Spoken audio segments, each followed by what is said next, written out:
Bonjour, bienvenue sur BSI Talks. Dans cette vidéo, on va parler de la nomination de Jérôme Powell à la tête de la Fed et des conséquences qu'on peut en attendre en termes de politique monétaire. Donc on va commencer par se demander un peu qui est Jérôme Powell. Donc de formation, c'est un avocat, contrairement à beaucoup d'autres présidents de la Fed qui étaient des économistes renommés comme Janet Yellen ou Ben Bernanke. Lui, il n'a pas ce passé de chercheur reconnu en économie.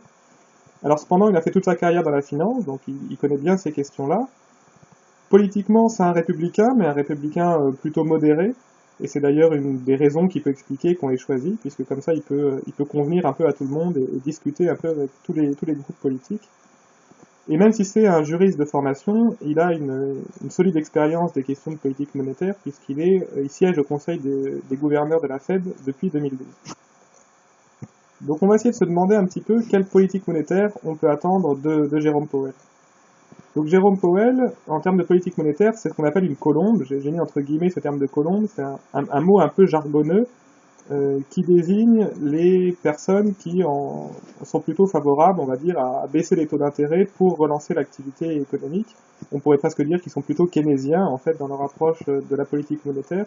Et l'inverse, c'est ce qu'on appelle les faucons. Donc les faucons, c'est ceux qui veulent toujours augmenter les taux d'intérêt parce qu'ils ont toujours peur qu'il y ait de l'inflation.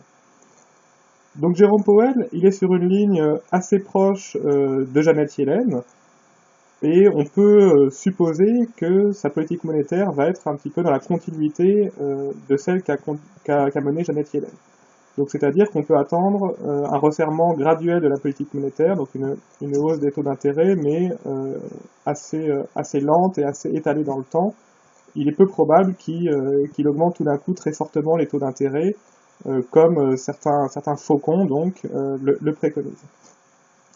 Un autre point qui est assez important à préciser, c'est que Jérôme Powell, et là, contrairement à Janet Yellen, lui, il est favorable à une dérégulation de la finance.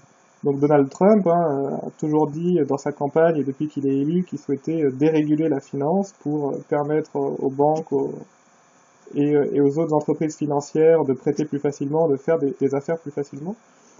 Seulement, la dernière fois qu'il y a eu une dérégulation financière très importante, ça a donné la crise des subprimes.